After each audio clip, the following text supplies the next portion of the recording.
क्या उत्तर दिया होगा आप सोच सकते? बोलो,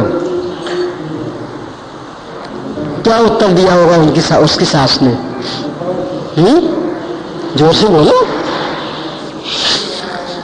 बोलो बेटा।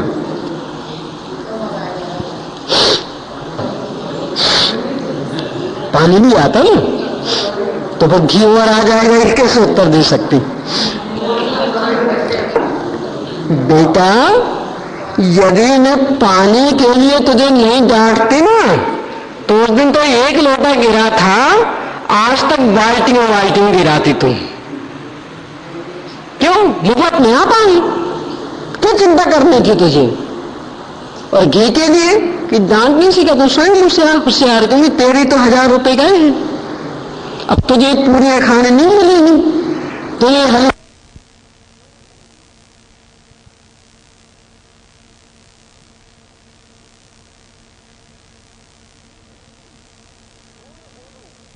भूल हो गई।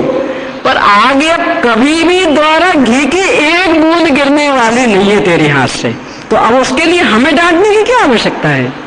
वो तो स्वयं सावधान, क्योंकि तुझे वो घी थोड़ी दिख रहा, वो 1000 रुपए दिख रहे। और पानी में कि पानी नहीं दिख रहा था, मुफ्त दिख रहा था, ये तो मुफ्त में आ गया, तो मुफ्त की चीज में क्यों हम कंजूसी करें? तो 1 लोटा पानी गिरा, उसमें डांटा, इसका प्रतिफल कि अब तुम पानी सावधानी से काम में लेती, अनर्गल बर्बाद नहीं करती, और घी में डांटने की आवश्यकता क्या?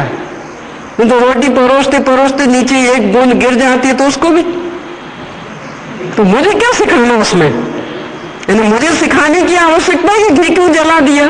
उसमें तो स्वयं होशियार है, क्यों? पैसे दिख रहे हैं तुझे।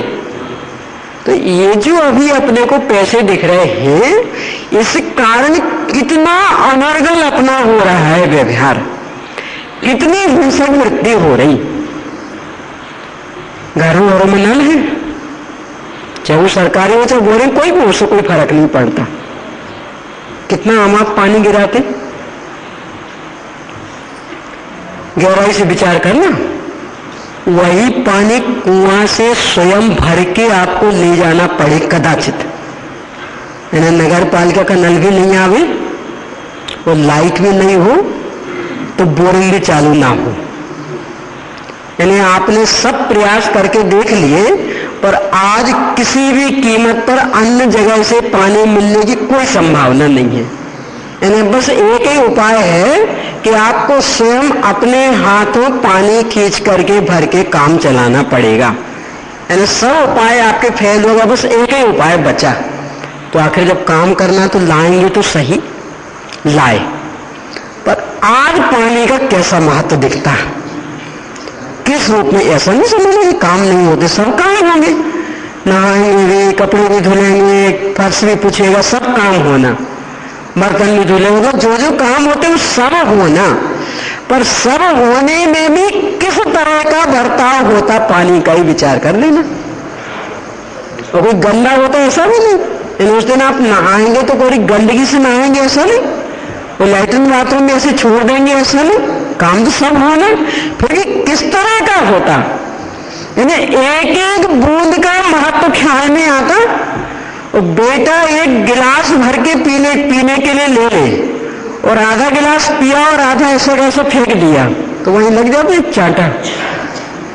फेंकना विवेक नहीं, वहां से भर के लेके आए हैं, बड़ा यहां बर्बाद करने बैठा। और वैसे जब भर के लेके नहीं आना पड़ा था तब तो 1 गिलास की जगह 2 गिलास भी बर्बाद कर देंगे तो भी टोकने का भाव नहीं आता था। तो क्यों आया आज और पहले क्यों नहीं आया था? ये मुफ्त की चीज है ना। और घी की 1 बूंद गिरे तो उसमें भी चांटा पड़ता कि संभाल के परोस तो नहीं बनता। बाल्टी भर पानी गिरा दे तो भी डांट नहीं पड़े, और बेटी रोटी पर परोस रही हो घी और 1 बूंद नीचे गिरा दे तो डांट पड़ जाए कि ऐसे घी गिराया जाता क्यों? अब गिर गया तो पहुंच ले, ऐसे सावधानी से परोसा कर, ऐसे नहीं गिराया जाता। तो ये सब चक्कर किसका? मात्र पैसे का है ना। ऐसा वो घी तो पैसों में आता है, पानी के लिए उतना पैसा थोड़ी देना पड़ता है। तो भले ही पानी सर्वभक्षी माना गया, सर्वभक्षी है ना कि वो सब प्राणियों को खत्म करता जाए। आप पानी बहाओ, कौन सा जीव बचने वाला? चींटी होगी तो चींटी मरेगी, कीड़ा होगा तो कीड़ा मरेगा, मक्खी होगी तो मक्खी मरेगी, मच्छर होगा तो मच्छर मरेगा। और ज्यादा नदी का प्रवाह आ जाए तो अपन नहीं उसमें बह सकते। तो पानी के लिए उपमा दिए सर्वभक्षी, यानी वो सबको खा जाए। और दूसरी उपमा की जीवन, यानी सबके लिए चाहिए। और पेड़ के लिए भी चाहिए, पौधे के लिए भी चाहिए, अपने लिए भी चाहिए, कीड़े मकोड़ों के लिए भी चाहिए, है ना, सबके लिए चाहिए। तो जीवन दान भी है और सर्वभक्षी भी है। और उसकी कितनी कीमत अपने को आती? कुछ नहीं। जो काम एक लोटा पानी से हो सकता, वहां हम एक बाल्टी गिराने को तैयार हैं। और जबकि पता, जिनको पता नहीं उनकी तो कौन कहे बात। तो जिनको पता है, यानी वैज्ञानिक दृष्टि का भी पता और अपने जिनागम की दृष्टि का भी पता, कि वैज्ञानिक लोग भी 36,650 जीव इसमें बताते हैं। ये तो उन्हें गिन के बता दिए ना माइक्रोस्कोप से कि एक बूंद पानी में 36,650 जीव एक बूंद में। तो एक गिलास पानी में कितने होंगे? और अपने जैन धर्म के हिसाब से तो असंख्य जीव। तो ये सब पता होने पर भी उसके प्रति सावधानी का भाव क्यों नहीं आ रहा? मान लो नल आपने ऐसे चालू कर दिया, ये जो नगर पालिका के नल आते ना, यहां तो शायद नहीं है उतना, बाहर कहीं देखो तो बाहर से करवा लेते, क्यों ऊपर चढ़ते नहीं, अंदर तक घुसते नहीं, तो बाहर करवा लेते, तो टंकी नहीं लगाते, बस सीधा का सीधा डंडा। तो जब नल वहां से चालू हुए तो बहता रहता पानी, तो उसमें अपना भर लिया और बाकी बह रहा। अब कोई उससे कहेगी भाई इसको बंद कर दो ना, क्या करना बंद? क्योंकि पैसे लगे रहे, पैसा इसमें क्या है? वो तो मीटर तो कोई लगा नहीं है, वो लाइट थोड़ी है कि मीटर से चलना है। ये तो जो चार्ज देना है वो उतना ही देना है, भरे तो और नहीं भरे तो बंद करने की कोई आवश्यकता महसूस नहीं करता। बोरिंग हो तो उसमें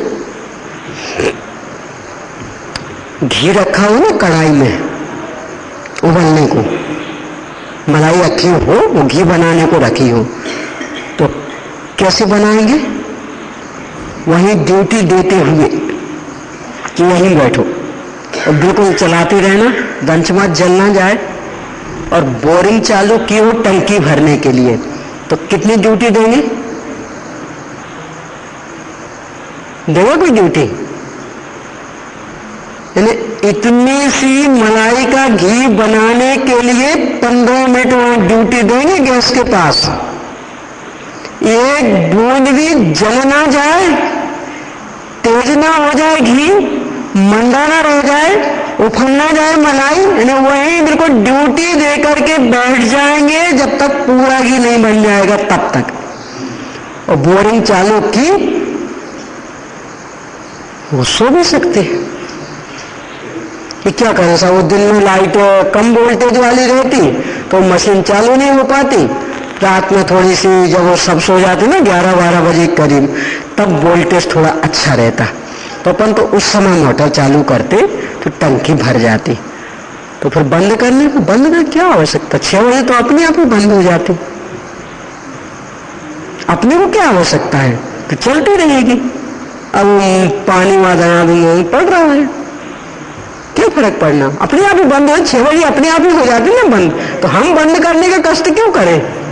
अपन तो चालू करने का कष्ट करते हैं। तो जब अच्छा वोल्टेज आए तब चालू कर दियो, बस चल रही। सोचो, यानी घी के संदर्भ में कितनी सावधानी कि एक कटोरी घी बनाने के लिए 15 मिनट वहां ड्यूटी देते, बैठ करके आंखों के सामने अपने हाथ से बनाएंगे। और टंकी भरने के लिए चालू करना तो आता है, बंद करना नहीं आता। ये लाइटें भी जलाते ना, पंखा चलाते, चालू करना आता, बंद करना नहीं आता। और घी के लिए कभी ऐसा किया? एक बर्तन में से घी निकालना हो तो खोल तो दिया था, और फिर बाद में बंद करना, तो सब तत्काल, कहीं कुछ गिर ना जाए, बर्बाद ना हो जाए। और यहां उपयोग करने के लिए चालू तो कर दिया, और फिर बंद करने कौन आवे? वो माली बाबा आवे। तो उनका काम है, वो हमारा काम थोड़ी है। चालू करना हमारा काम है, बंद करना माली बाबा का काम है ना? किसका काम बोलो? तो ये क्यों आखिर ऐसा? क्योंकि दिख रहा ना कि वो घी तो पैसा में आया है, वो मुफ्त में थोड़ी आया, और ये तो चल गए मुफ्त में। अरे आश्चर्य तो तब होता कि इसके भी कितने कितने रेट बढ़ गए हैं, और तो भी सावधान नहीं हो पाए अपन। यानी अभी मुफ्त में कहाँ आ रहा, कितने कितने के यूनिट बढ़ रहे, और तो भी सावधान अपन नहीं है। तो जब इसके प्रति सावधान नहीं तो पानी के प्रति कैसे सावधान होंगे? उसमें तो इतना भी नहीं लगना, लाइट में तो फिर भी काफी कुछ लगने लगा ना, तो भी सावधान नहीं, तो पानी के प्रति कैसे सावधान होंगे? और जबकि सर्वहिंसक है, यानी प्राणी मात्र को चाहिए, और जिसके ऊपर गिरे, जिस चींटी के ऊपर गिरे वही बेचारी चींटी, एक बूंद पानी की गिर जाए ना तो चींटी की जान बचने वाली है। कितना हिंसक वो। पर अपनी परिणति क्यों नहीं बदलती? क्योंकि अपने को हर चीज का मूल्यांकन ढंग से करना आता। यानी ये चीज हिंसक है कि अहिंसक है, ये मूल्यांकन नहीं करते। धन में कितना खर्च हुआ, यदि ज्यादा को धन खर्च नहीं हुआ तो कोई परवाह नहीं, चीज बर्बाद होती हो तो हो जाए। ये हर एक मिले ना, तो बेटे ने दूध पिया हो ना, एक गिलास भर दूध भी ले लिया था, और एक गिलास भर पानी भी ले लिया था, और फिर आधा गिलास पानी पिया और फेंक गया। और ऐसे एक दिन आधा गिलास दूध पियो, आधा गिलास फेंक दे, तो क्या होगा? आधा गिलास पानी रोज पीता और आधा गिलास रोज फेंक के चला जाता, पर एक दिन दूध एक गिलास लिया और आधा गिलास पिया, और आधा गिलास ऐसे खड़े खड़े फेंक करके चला गया। बोलो फिर क्या होगा? बोलो क्या होगा? बोलो मेरा, तुम्हारा भैया ऐसा करके जाए एक दिन तो क्या होगा? बोलो क्या कहोगी उससे? क्यों? अरे पैसे में आया, तो वो दूध तो पैसे में आया इसलिए महत्व का दिखता, वो पानी, और जबकि दूध तो कभी कदाचित फेंका होगा, पानी तो रोज फेंक रहा है ना, तो रोज कितने जीव मर रहे हैं इसकी हमें परवाह नहीं है। तो इतना अनर्गल जीवन जहां चल रहा हो, इतना प्रमाद वाला जीवन चल रहा हो, इतना हिंसक जीवन चल रहा हो, वहां समाधि के लिए कहीं अवसर है? कैसे माने कि अपनी संलेखना हो जाएगी? क्योंकि दूसरे जीव नहीं लग रहे अभी, वे भी अपने जैसे जीव हैं। और इतने नहीं, ऐसे भी हो सकते कि अपने से पहले सिद्ध भगवान बन जाएं और अपन उनको नमो सिद्धाराम करके अर्घ चढ़ाएं, ऐसे भी उसमें जीव हो सकते। और बेजीव अपने को जीव नहीं लग रहे तो ये कब नहीं लगता पता? एक वो लोकोक्ति है ना, जाके पाँव न फटी बिमाई, वो का जाने पीर पराई। यानी जिसको स्वयं वैसी तकलीफ नहीं हुई वो दूसरों की तकलीफ महसूस नहीं कर सकता। ये न्याय है, मनोविज्ञान। तो ऐसे जिसने अपने जीवत्व को स्वीकार नहीं किया वो दूसरे जीवों के जीवत्व को नहीं पहचान सकता। तो आपको वो जीव नहीं दिख रहा ना, इसका मतलब यह है कि अपने को अपना जीव रूप से स्वीकार नहीं है। क्योंकि यदि स्वीकार होता तो वैसे वो भी दिखते। अपने को जो वातावरण बुरा लगता, बुद्धिमान व्यक्ति क्या करता कि वैसा दूसरों के साथ नहीं कहता। मान लो अपने से कोई तू करके बोले, अपने को बुरा लगता, तो फिर अपन क्या करते कि अपने को पता कि यदि हम तू करके बोलेंगे तो ये भी तू करके बोलेगा, बच्चे को हम तू करके कहेंगे तो वो भी तू करके ही हमसे बोलेगा, तो अपन नहीं आप। यानी 2 साल के बच्चे को भी आप कह के पुकारते, तो वो क्या करता, वो भी अपने को आप कह के पुकारता। यानी आप जैसा करेंगे वैसे ही तो वहां से आएगा ना, ध्वनि जैसी होगी वैसी प्रतिध्वनि आनी। तो आपको जब वो जीव नहीं लग रहा तो वो जीव आपको जीव कैसे मानेगा, और आपको जीव ना माने आपको बर्दाश्त है, तो नियम से वैसी दशा मिल जाएगी कि जहां आप बैठे होंगे और आपको कोई जीव मानने को तैयार नहीं होगा। तो यदि समाधि की साधना करनी है तो ये जो अनर्गल प्रवृत्ति, और जिस 36 मील पड़ता ना, तो उस एरिया का नाम ही 36 मील पड़ गया। वहाँ बहुत बड़ा बांध है, बिजली आदि का उत्पादन होता, तो उसको दिखाने के लिए पिकनिक के रूप में ले गई थी। तो वहाँ जो वो देखने के स्थान बने, तो वहाँ खड़े हुए, और जो वो खिड़की रहती जिसमें से पानी गिरता, तो उसने खोली हम लोगों को दिखाने के लिए, और हम लोग देखते देखते उसमें से एक लाश निकली।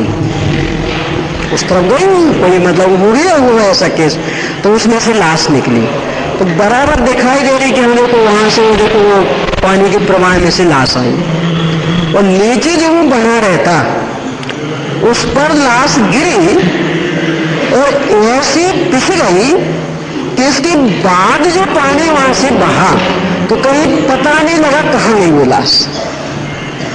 यानी प्रत्यक्ष देखी हुई घटना कि वहां से गिरते हुए बराबर दिखी, और जैसे वो चक्री पे गिरी पानी के साथ, और इसके बाद देखा तो पता नहीं लगा कि उतनी बड़ी लाश कहां गई।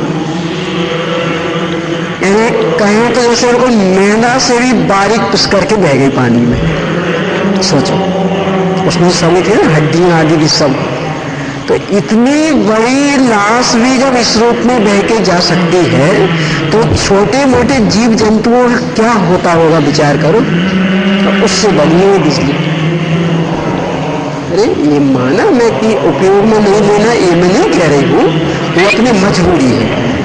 इस क्या करें, सब चक्की इससे चल रही, मिक्सर इससे चल रही, उजेला भी इससे हो रहा, तो ये तो अपनी मजबूरी हो सकती, पर जितनी मजबूरी है उतनी ही काम में लेना। अनर्गल क्यों काम में ले रहे, और अनर्गल ले रहे हैं तो इसका मतलब हमें हिंसा अहिंसा का विवेक नहीं, बस हमारी दृष्टि में पैसा मुख्य हो रहा। यदि पैसा बहुत लगने लगे तो विचार करेंगे, और जब तक पैसा बहुत नहीं लगता तो भले कोई मरे जिए, हमें उससे कोई लेना देना नहीं। तो ये दृष्टि जब तक अपनी नहीं बदलेगी तब तक परिणामों में रंच मार्ग में विशुद्धि जागृत होने वाली नहीं। और बिना विशुद्धि कितना कहा जाए, कभी कभी तो जब देखती हूँ ना ये जनता का व्यवहार, जनता मतलब और कोई नहीं, घर में परिस्थितियां तो अगर सब तरह की सबके साथ बनती ना, ये कोई रिश्तेदार आपका ऐसा है काफी धनी, और एक कोई रिश्तेदार ऐसा है कि साधारण परिस्थिति का। आखिर रिश्तेदार तो हो ही सकते ना, पहले भले आपने बराबरी वालों से रिश्ते किए, पर पुण्य पाप का उदय कोई एक साथ तो नहीं टिकता। तो एक रिश्तेदार ऐसा है कि बहुत अच्छी परिस्थिति, और दूसरा ऐसा है कि एकदम साधारण परिस्थिति। अब जब वो आपके घर में आता, किस तरह का व्यवहार होता?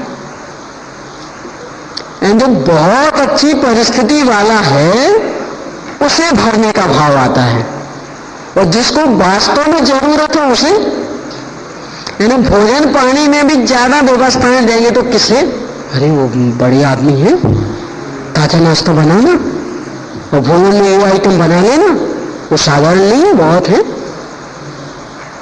वे जैसा घर में खाते उससे अच्छा तो होना चाहिए ना अपने यहाँ। तो ना जो विचार जो पहले से भरा हुआ है, जो पहले से घी दूध दही में डूबा हुआ है, उसका स्वागत करेंगे। और वो साधारण परिस्थिति वाला आया तो अरे ऐसे ही हो, तो कोई बात नहीं, रखा अपने चल जाएगा उसमें। घर में क्या खाता है, रूखी रोटी नहीं मिलती, अपने यहाँ तो अपन अच्छी दिला दे रहे ना, उसके घर से तो काफी अच्छी। वो जबकि होना क्या चाहिए, अरे वो तो पहले से घी दूध दही में डूबा है, उसके पास तो पहले से एक बढ़ के कपड़े हैं, तो अभी यहां तुमने नए दिए तो उसको क्या कमी होने वाली। और ये कि यदि इसको वास्तव में नहीं मिलता है, आपके यहाँ 2 दिन के लिए आया तो 2 दिन के लिए अच्छा खा पी लेगा तो आपका कौन सा कम हो जाने वाला, और वो तो जिंदगी भर याद करेगा। पर अपनी परिणति क्या होती बोलो। लेन देन में भी उनके यहाँ कार्यक्रम हो तो किस तरह का लेने देने जाएंगे, और धनी रिश्तेदार के यहाँ कोई कार्यक्रम हो तो किस तरह का देने जाएंगे। तो ये जो अपना अंतर पड़ता है ना, इसका मतलब अपना हर दृष्टिकोण बस पैसा पैसा पैसे की मुख्यता वाला हो रहा है, यानी हर जगह पैसा दिखता। और जबकि ज्ञानी धर्मात्मा की स्थिति पता क्या होती। एक अमरचंद दीवान की घटना आती, बस वो सुना के बात खत्म करूंगी।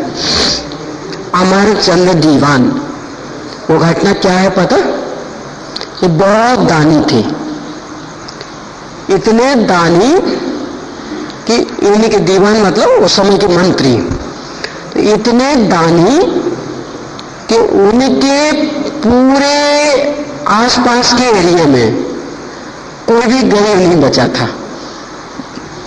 और कैसे दान देते, उसके स्वाभिमान को रखते हुए, लेने वाले को पता ना लगे कौन दे रहा हमें, और वो तो स्वाभिमान सुरक्षित रखते हुए दी आती, और सब अच्छी स्थिति बना ली।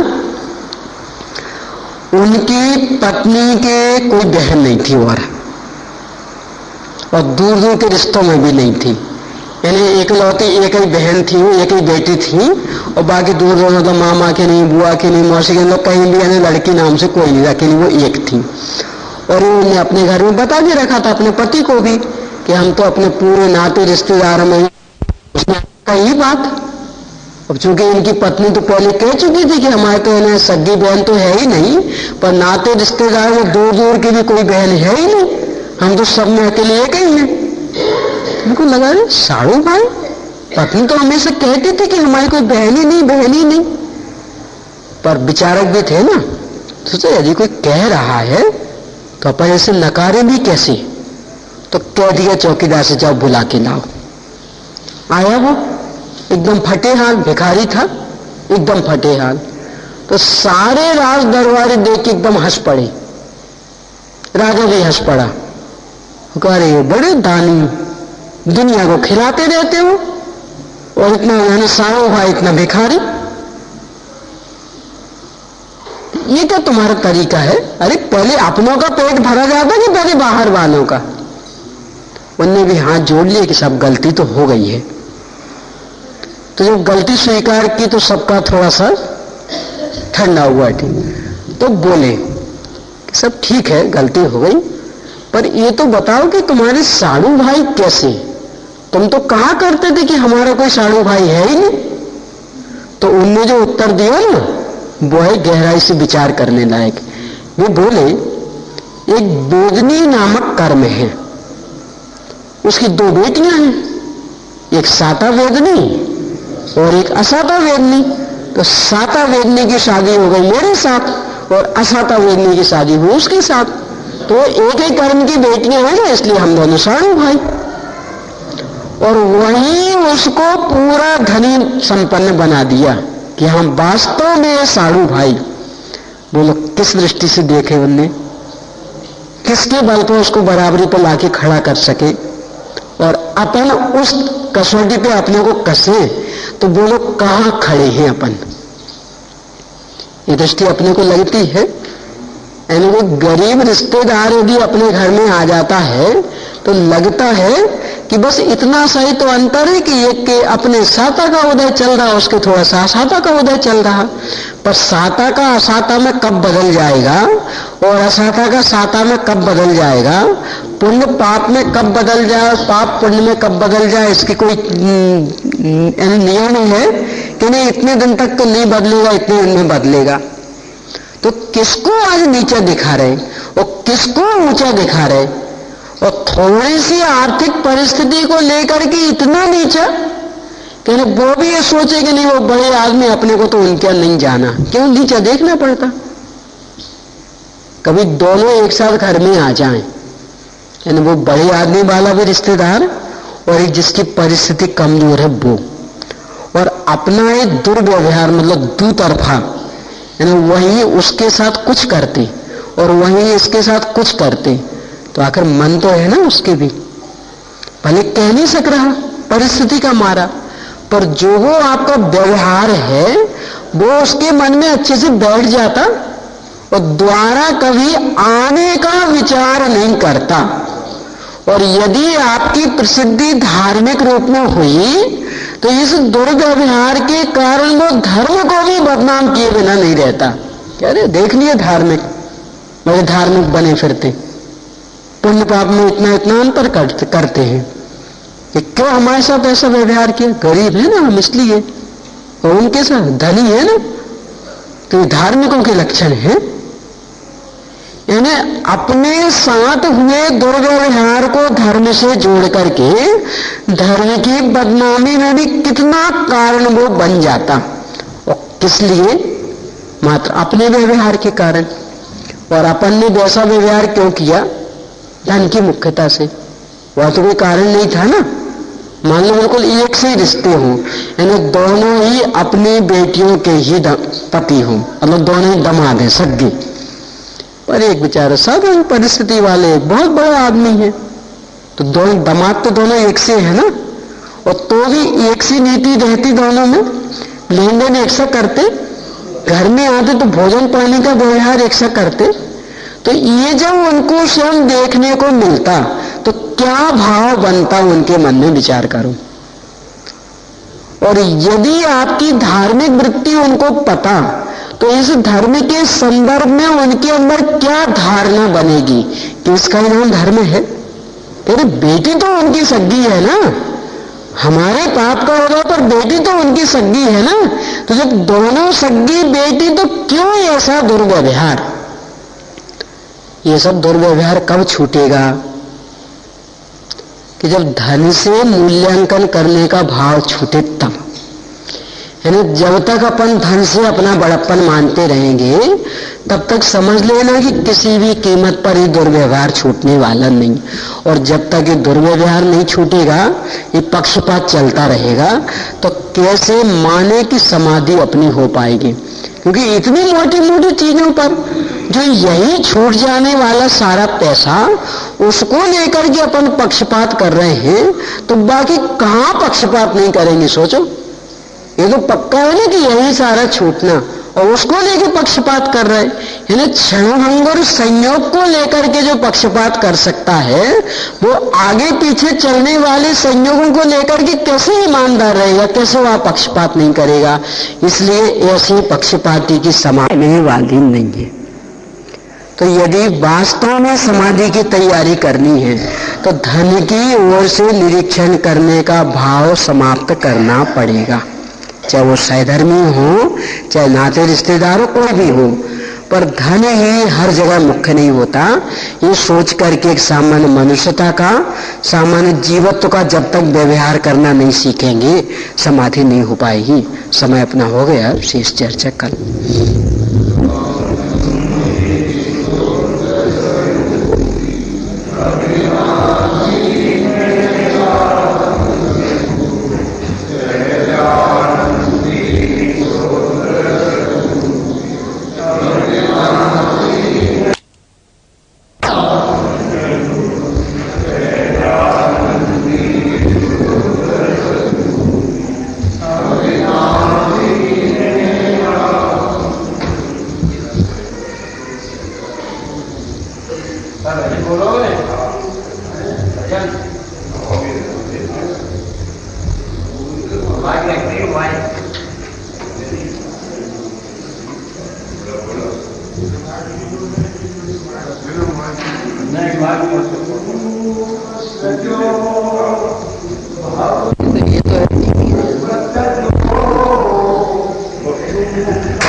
बनावतो चित पिंड अखंड प्रचंड जिया, तुम रत्न कवंद कहावत हो।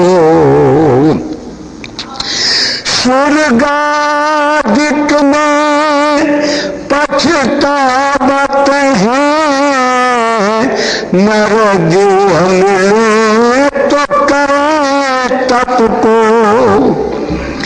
स्वर्गादिक में पछतावत है, नर देह मिले तो निज रूप सजो, भवकूप तजो, तुम काहे कुरूप बनावत हो। दुख नरक निरोध विशाल वहाँ, अति उष्ण शीत सहा तुमने। दुख नरक निरोध विशाल वहाँ, अति शीतल उष्ण सहा तुमने। वहाँ ताती क्रिया लपटाती तुम्हें, वहाँ ताती क्रिया लपटाती तुम्हें, फिर वो मन में लपटावत हो। चित पिंड अखंड प्रचंड जिया, तुम रत्न कवंद कहावत हो। त्रस थावर त्रास सरो बंधन, बध छेदन भेदन भूख सा। त्रस थावर त्रास सहो बंधन, बध छेदन भेदन भूख सगा। सुख वंचन संचय करो तुम क्यों, पर पंचन में उलझावत हो। निज रूप सजो भवकूप